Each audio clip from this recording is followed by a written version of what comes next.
All right. Welcome back, everyone, to another episode of the CV Update. We are now at week 2 of the 2021 NFL regular season, and the New England Patriots will look to bounce back from a tough 17-16 loss against the Miami Dolphins last Sunday. And this week, or tomorrow, I should say, they travel to East Rutherford, New Jersey to take on the New York Jets at MetLife Stadium. Kickoff is scheduled for 1 p.m. Eastern Time. We will discuss last week's loss to the Miami Dolphins and tomorrow's matchup during today's episode. And joining me for today's coverage are Anirban and, after a long hiatus, Rohan Venkatesh. Guys, how are you doing? And Rohan, great to have you back on. Good to be back, man. Thanks for having us. Yeah, good to be back. Definitely. And okay, so yeah, let's begin. So we're going to start off with discussing less. I'm just mentioning there's a little bit of an echo one of you guys have. So maybe if you guys can both be on mute while the other person's talking, I'll make sure to do the same thing. But okay, let's begin. Basically, let's talk about the Patriots' loss to the Dolphins first. So obviously, kind of a disappointing game, 17-16 at Gillette Stadium. Mac Jones' first career NFL start in his first career NFL game in his first career NFL season. He was pretty good, 29 of 39, 281 passing yards, and a touchdown pass to Nelson Aguilar.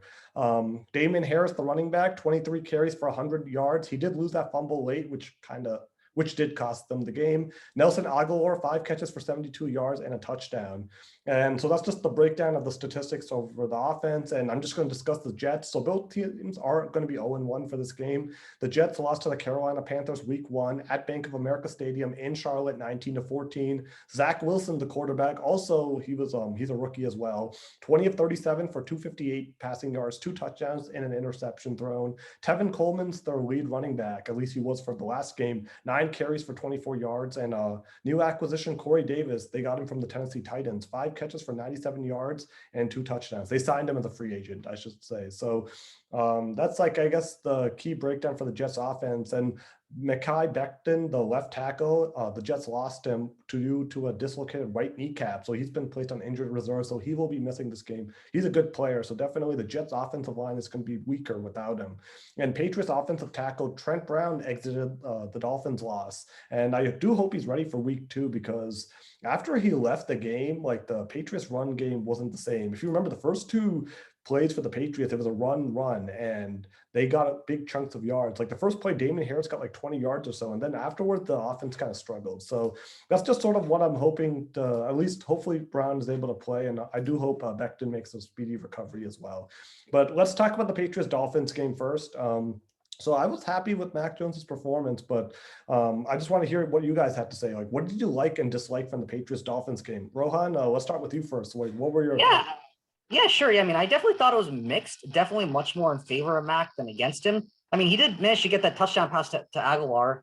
But if you really look at the way the Pats defense did it versus the way the Dolphins defense operated, the Dolphins defense kind of mixed it up a little bit more. Whereas with the Pats defense, it kind of seemed like they were just kind of relying on Mac Jones. And a few times, and I guess now I know why, because the run defense, they just can't do ball security, and it ended up costing them later in the game. But overall, I mean, like Mac Jones, he did his job. He was able to get those key completions in. He just didn't have that many opportunities to do it. That said, the expectations are high when you come to the Patriots. So it's reasonably good. Not great. I'd give it a solid B. Okay. Anirban, what were your thoughts from Sunday? Yeah, I mean, I also agreed that overall I really liked what he did, and 258 yards on your NFL debut is nothing to scoff at. So I'm very happy with that. And I did think throughout the game that Mac Jones had some good calm play under pressure. Like, for example, his first throw to Jacoby Meyers in the first quarter came like right before he got sacked. So he just stood there, took the hit, made sure he released the ball. So that was really like promising to see. And I think in general, like throughout the game, he did display a really nice awareness to kind of get rid of the ball quickly, particularly for like short gains. Like I think most of the plays I saw him do were kind of on like the 10-15 yard range. There was like one, for example, where there were a few where he tried to go a little longer, like to where I think he was kind of unlucky when he threw to Jacoby Meyers in the second half, but they had good cornerback coverage and they knocked the ball out of his hands. But overall, I was really happy. There were maybe some raw elements, like a few times he was maybe putting too much heat on the ball, and then the receiver couldn't catch it, like Jacoby, or a few times he like underthrew it just like a little bit. But 258 yards. I think he more or less did his job. And at the end of the day, I can't really fault him for the way the game went. So I'd give him a B plus. Mac Jones actually had 281 yards. Zach Wilson had 258 yards. So he actually had more. Yeah, I switched. I heard the 8s in there. I got a little mixed up. So 281 yards is even better, right? But it's something to build on. I think we're going to talk a lot about his chemistry or what we saw with a few other players. But yeah, I'd say at least a B plus or A minus, because I was really happy with it. And I think there's a few areas he can continue to build on. But hey, it's his NFL debut. Yeah, so I guess what I liked on the Patriots end, so I was happy with Mac Jones as well. Like I thought he did enough. He played mistake-free. He took care of the football. I like Nelson Aguilar. Like I liked he kind of had like a sort of he didn't play much during the preseason, but he had a very good game. 5 catches for 72 yards, scored his first touchdown in the Patriots uniform. But I wasn't happy with the run defense and really the pass defense. Like I know the run defense only allowed 74 yards, but that final drive, I can't really get over that the Dolphins were pretty much at their own 5, and they needed 15 yards. And then I know the first time it was Devontae Parker who's had that 13-yard completion. And then basically the next 4 Dolphins plays, the Dolphins converted on that first down. And then right after that, the run defense allowed 11 yards to seal the game. If the run defense had held firm, the ball would have gone back to Mac Jones, and I think they could have gotten a game-winning field goal then, but they couldn't because the run defense was pretty bad this game, to be honest. I know only 74 yards were allowed, but I have to look at the situation late in the game when the defense needed a stop. Like you paid so much money on this defense to upgrade it, and they couldn't get a stop late, so that's not acceptable. So statistically, the Dolphins only had 276 total yards on offense. So Tua had 202 passing yards. The Dolphins run game had 74 yards. So there was 276 total yards. So Mac Jones had 281 passing yards.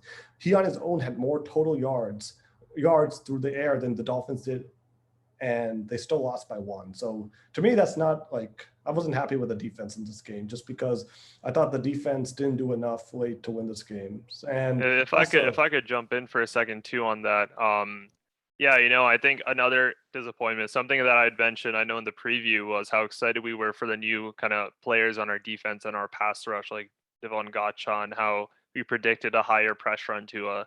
And I feel like, given the expectations, we didn't really see that pressure on Tua that we would have expected. Like, yes, we did register 2 sacks, but a lot of the plays where he was able to succeed his yardage, you just see that he had really a lot of time and a lot of space to make his decisions. There wasn't a lot of pressure and collapsing the pocket, or at least not the level we would have wanted to see.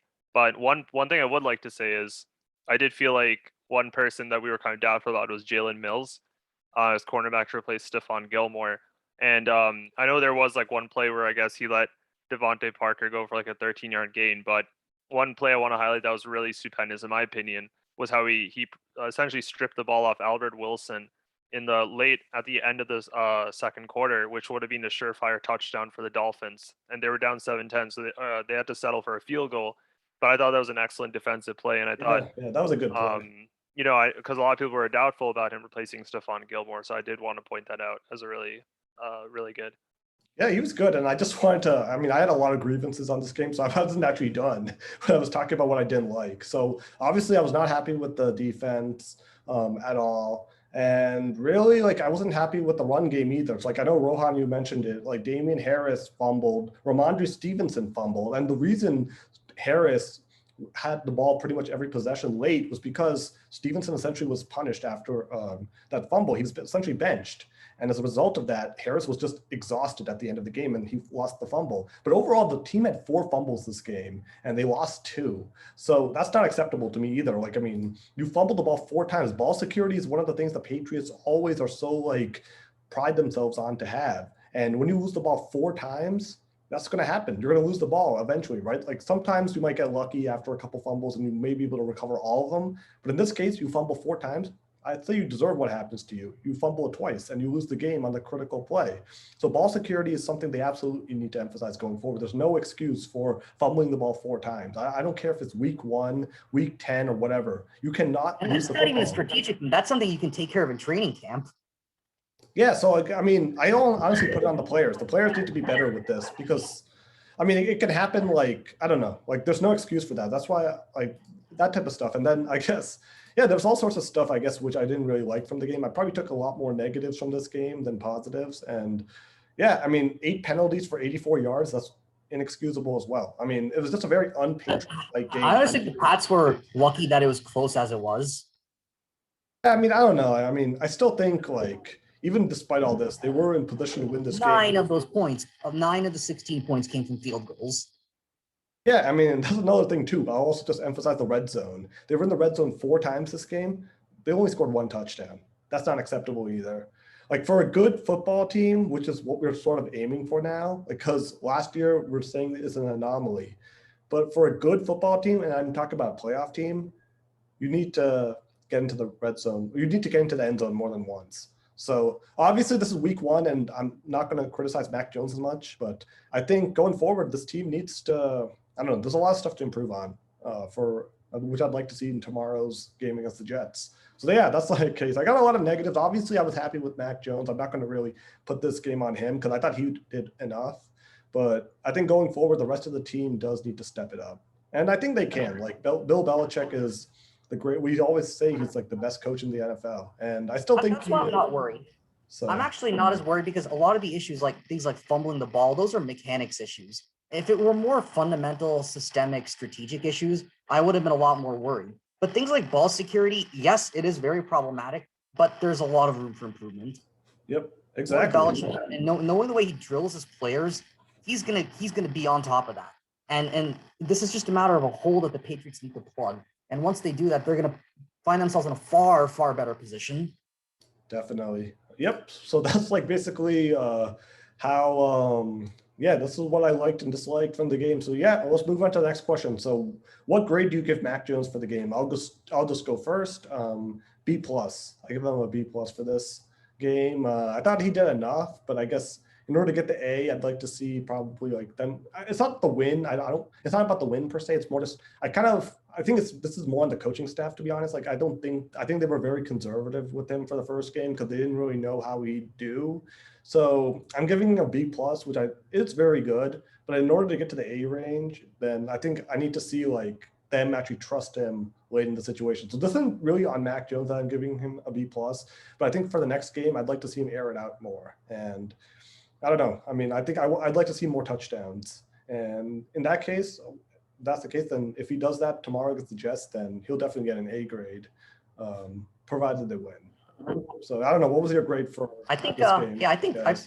both you, Amartya, and Anirban, I think both of you gave B pluses. I gave a B, not that different, but I think we're pretty much out of consensus. We're pretty good. It could have been better. But Anirban, did you give a grade? Yeah, I said B+ to A-. And I was pretty happy with that. I mean, like we talked about like the red zone coverage and stuff, but like honestly, when I look at that game, like it's when Mac Jones was called upon in the red zone to throw the ball, I mean he got a touchdown, and if the offensive coordinator decided not to trust him in the red zone and run, then well we see how that went, right? Because Mac Jones did a pretty good job in getting us to the 30, the 20. And then after that, he didn't really have an opportunity to make many of those red zone passes. So that's something I would have liked to see, but I can't really fault him for that because at the end of the day, you know, if they're going to run the ball, then they're going to run the ball. Definitely. But you know, he had good throws to Jacoby Meyers, to Jonnu Smith, had a good run that he connected with Jonnu Smith a few times on target share. I think he was able to spread the ball out to a whole range of different catchers, right? There's Hunter Henry and Jonnu both had pretty even target share. Jacoby Meyers was there to catch the ball as well. I think that bodes really well that he's able to he doesn't have to rely on any one receiver. We talked about this as a huge advantage for him going forward. So I think that's going to be really helpful against the Jets. Yeah.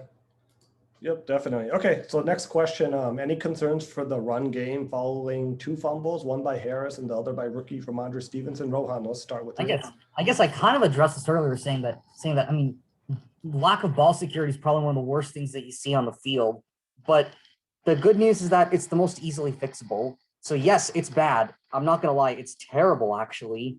But knowing the nature of how this group of players come together and regroup, and knowing Belichick and how he can motivate the team, I think that this is an easily fixable problem.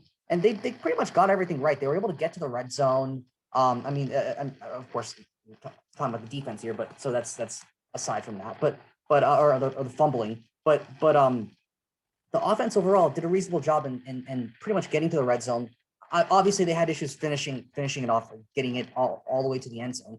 But other than that, I think strategically it was a pretty sound game, and a lot of the reason they lost was like bad mechanics. It was a skills issue. It wasn't a strategy issue. And these are not unskilled players. We know that these are great players. So it's just a matter of practice. So if that's I think that's the issue, and if that is indeed the issue, then I'm not so worried. Yeah, I mean, Anirban, what are your thoughts? Yeah, I'm also really not that worried. I mean, just for context, Damien Harris had 1 fumble in the entire 2020-21 season, the last year, right? Like, it happens, right? Like the best players fumble. We saw Ezekiel Elliott fumble a few times last season. He's still an elite running back. I mean, like it's just, we'll just say that this is his 1 fumble for the season,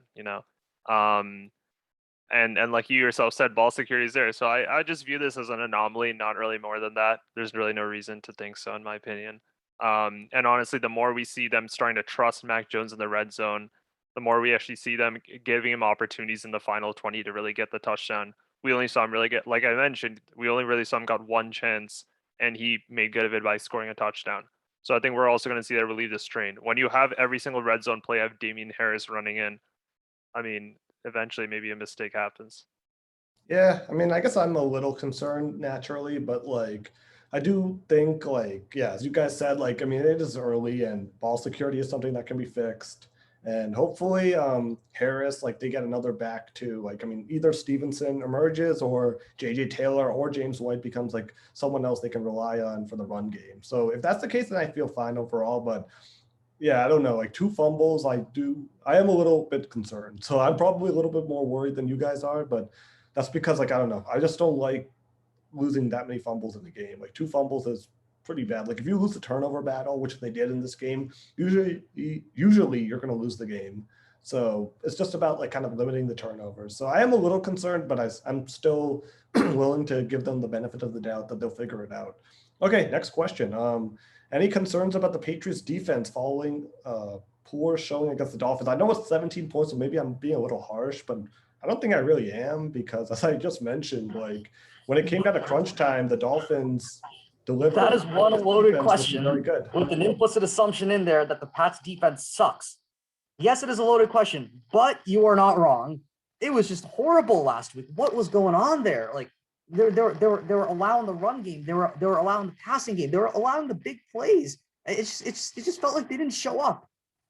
I'm at least hoping that this is a one-off. It better be a one-off, or else this is not a playoff team. I was thinking 11-6 before the season started. But if this is the defense that shows up to pretty much every single game, I'm gonna downgrade them to like probably 7-10. Yeah, I mean, I was a little concerned about the defense, but I think it's also kind of expected that we sort of expected a drop off without Gilmore.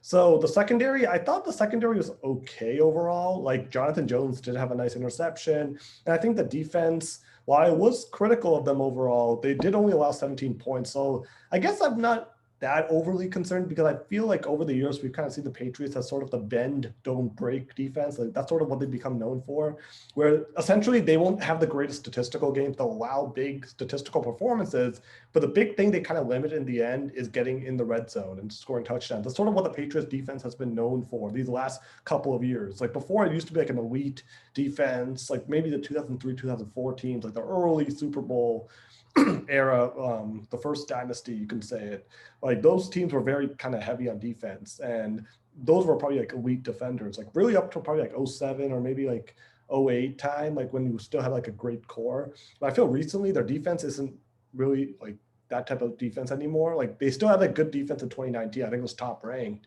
but their defense has always sort of seemed to me like bend, don't break. So I think that's what sort of happened, right? Like overall, we can be critical of the defense. They did only allow 17 points, and late in the game, they did get a turnover that gave the Patriots the ball back. So even though I was very critical of the defense, I guess they did do enough to win the game. It just wasn't enough.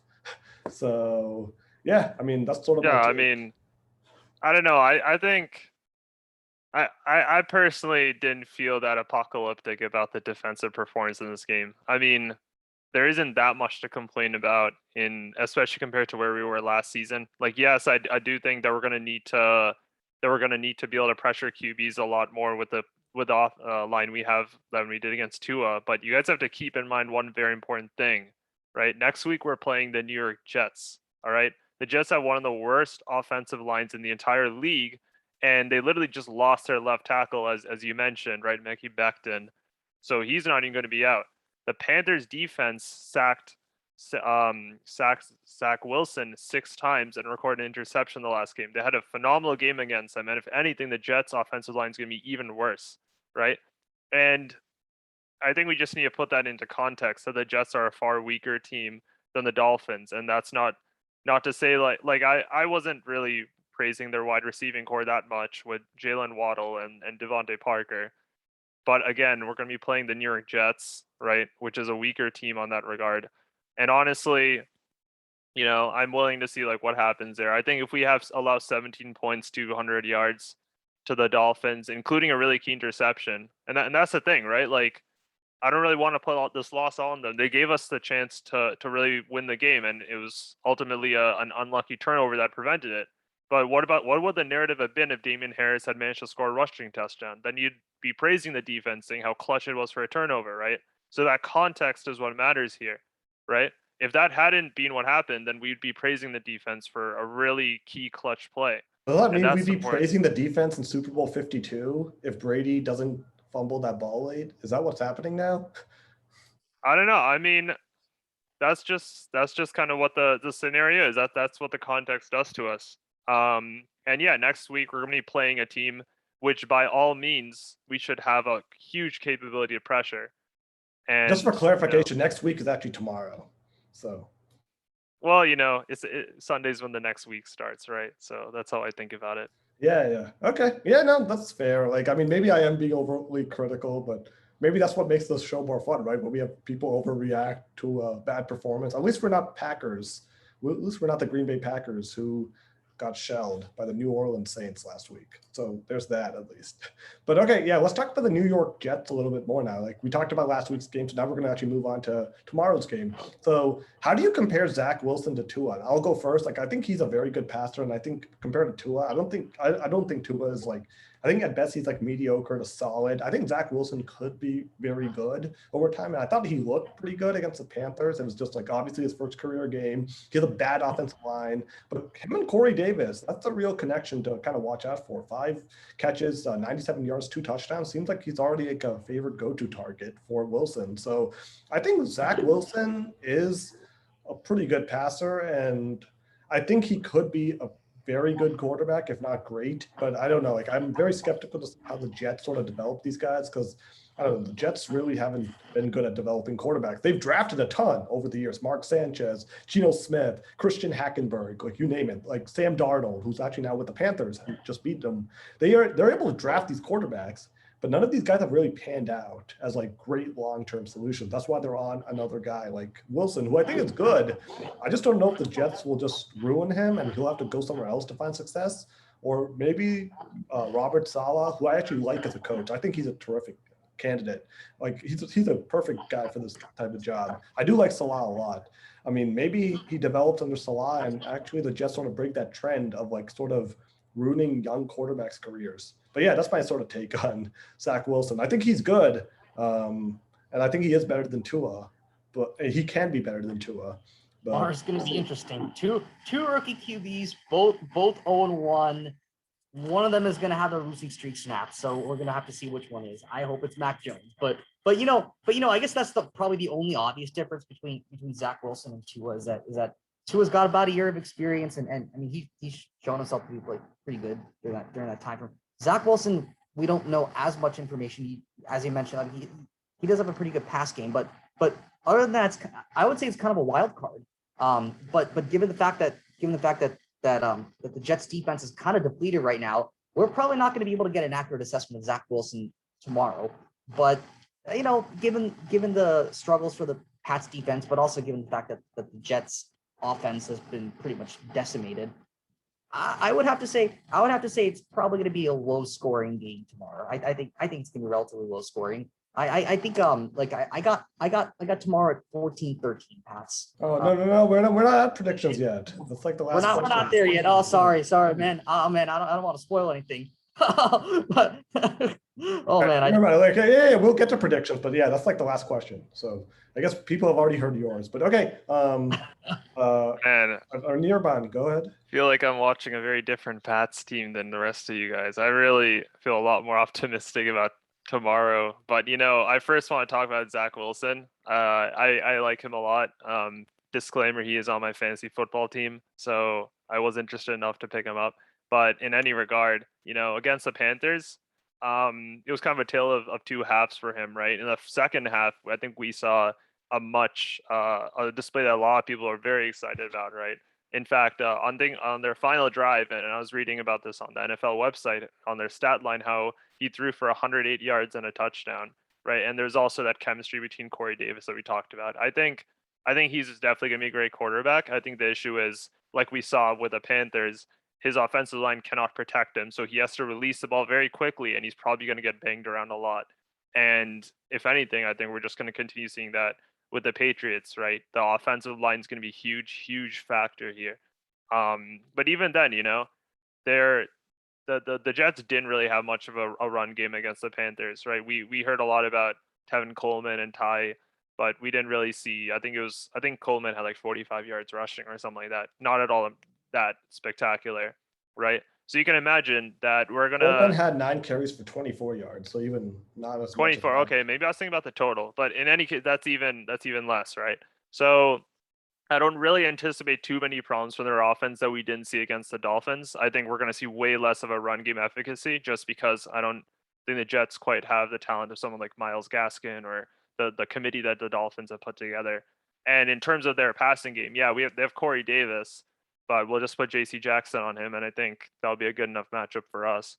I'm feeling pretty good about that, and honestly, I think this will be a good kind of reset button for us. I think Zach Wilson, maybe he'll be able to throw the ball a good amount, but I don't really anticipate too many problems that we didn't see in Miami.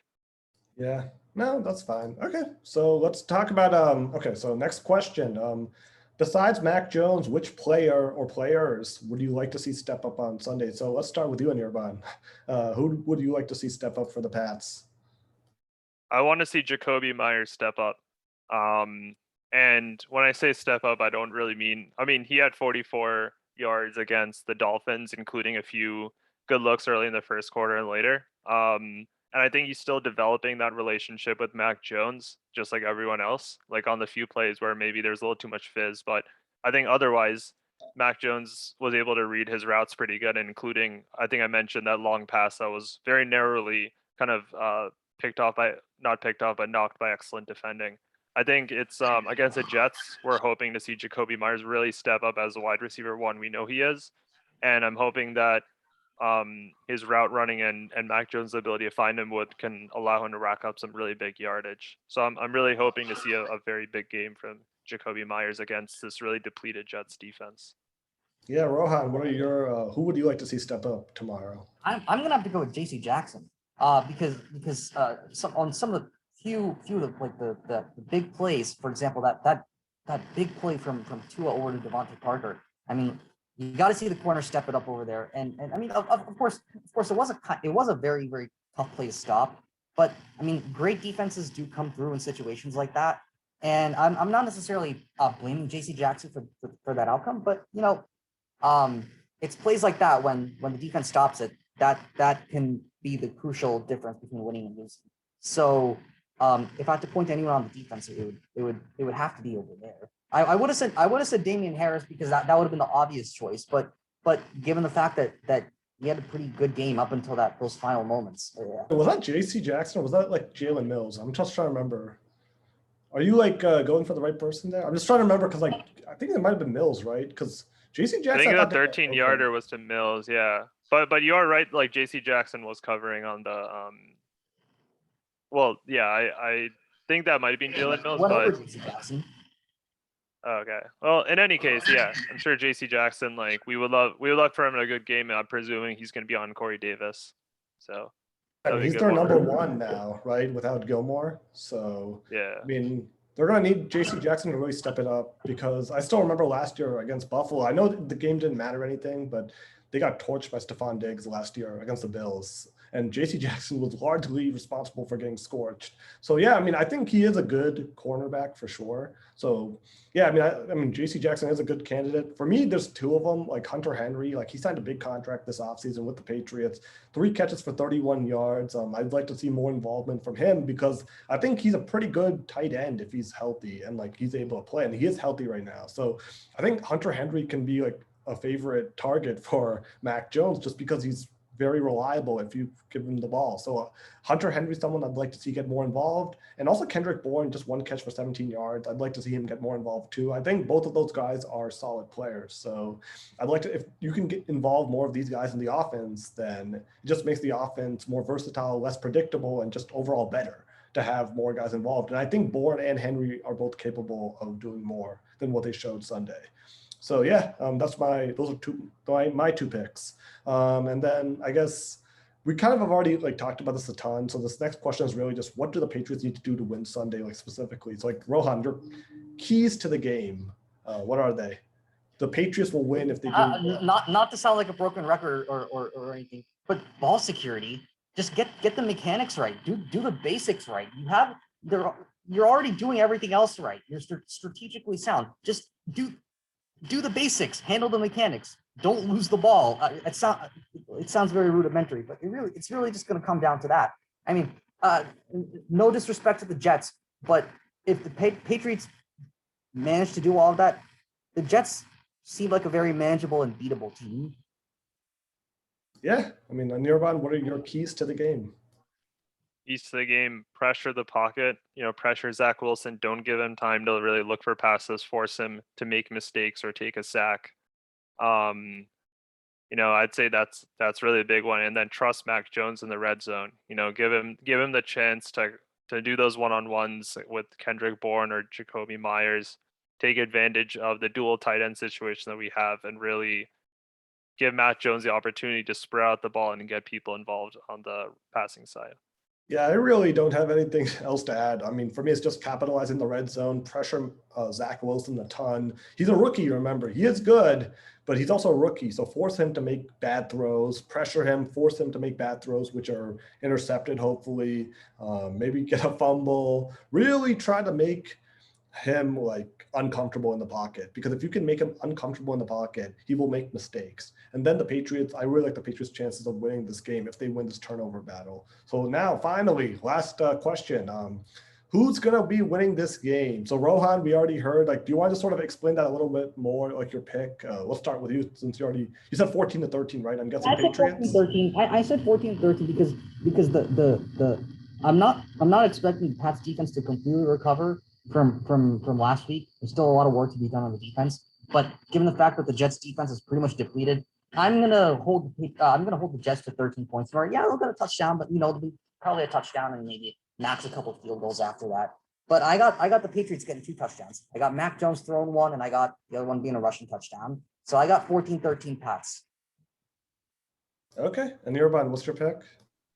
I'll say 21-6 Pats. I don't think we've seen enough evidence from the Jets that they're going to score a touchdown against us, or at least that's what I'd like to see. And I think we're going to see some good offense in this game. We saw 281 yards from Mac Jones against Miami, which is, in my opinion, a much stingier. I mean, it is a much stingier passing and rushing defense. I think we've talked about this in the preview. So I'm going to say that we're going to be able to score like 3 touchdowns, 21-6. All right, yeah, I have a similar prediction in Rohan's area, 16-13 Patriots. I think it's going to be, once again, sort of a lot of field goals. I hope I'm wrong, and I hope it's sort of like they score touchdowns, but I don't know. I just touchdown feel, and 3 field goals to a touchdown and 2 field goals. something like that, or maybe like one of them misses an extra point or something. So could happen. I mean, I know these are capable, so I'm going with 16-13 Patriots. I do hope it's more comfortable. If they blow them out, I'd be very happy, but we'll see what happens. Last year, the games were pretty close. It was like 30-27 Monday night, and then I think 28-14 week 17. So they didn't really blow the Jets out in either game, and both games were reasonably close. So yeah, I mean, I think the Jets, if anything, have probably improved their quarterback situation, and the Patriots are still sort of unproven. So that's why I'm going with a close game tomorrow.